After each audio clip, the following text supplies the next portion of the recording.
नहमदुहु व नुसल्ली अला रसूलिहिल करीम अम्मा बाद। एक दोस्त ने ये सवाल किया है कि ईमान की कमी की वजह से आदमी काफिर हो जाता है, क्या इसकी कोई हकीकत है? तो उसका जवाब यह है कि ईमान घटता या बढ़ता नहीं, बल्कि ईमान की जो कैफियत है उसमें कमी ज्यादती होती है। कि किसी नेक मजलिस में आदमी बैठता है तो ईमान उसका ताजा हो जाता है, उसकी ईमानी कैफियत बढ़ जाती है, और किसी बुराई वाली जगह पे बैठता है तो उसकी ईमानी कैफियत जो है वो कम हो जाती है। तो कैफियत ईमान घटती बढ़ती है, ईमान घटता बढ़ता नहीं। ईमान अगर घट जाए फिर काफिर है, इसलिए उसका इन्हिसार कैफियत पर है।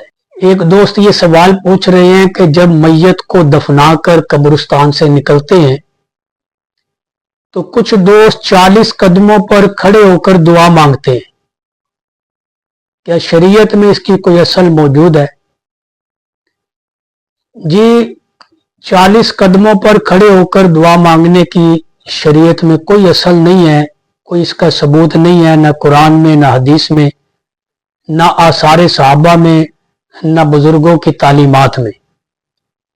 बस ये एक रस्म है जो बना ली गई है, वगरना इसकी हकीकत कुरान और सुन्नत के अंदर कुछ भी नहीं है।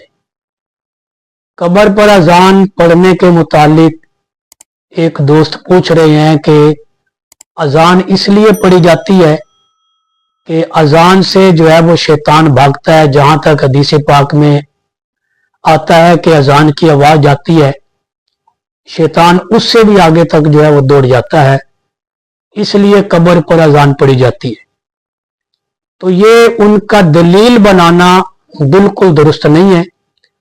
कब्र पर अजान पढ़ना ये बिल्कुल ममनू है, बल्कि हराम है।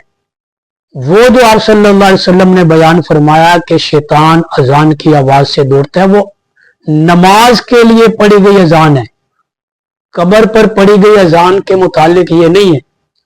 या कुछ लोग ये दलील पेश करते हैं कि जी बारिशें ज्यादा होती हैं तो अजान दी जाए तो उससे जो है वो रहमतों का नुज़ूल होता है और उससे शर जो है वो दूर होता है।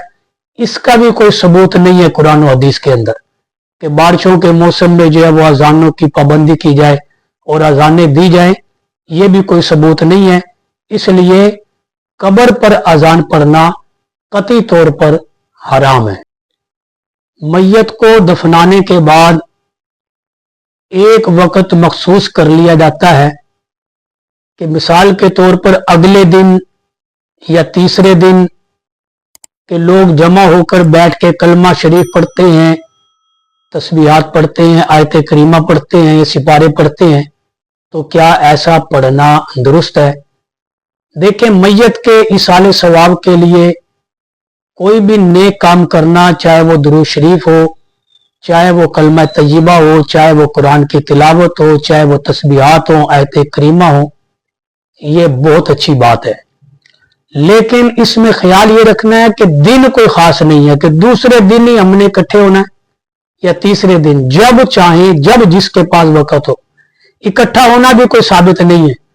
जिसके पास वक्त नहीं वो अपने घर बैठ के मैयत के लिए कुछ पढ़ के इसाले सवाब कर दे, हो जाएगा।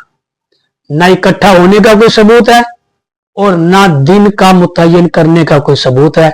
बाकी मैयत के लिए कुछ न कुछ पढ़कर इसाले सवाब करना ये बेहतर है, सुन्नत है।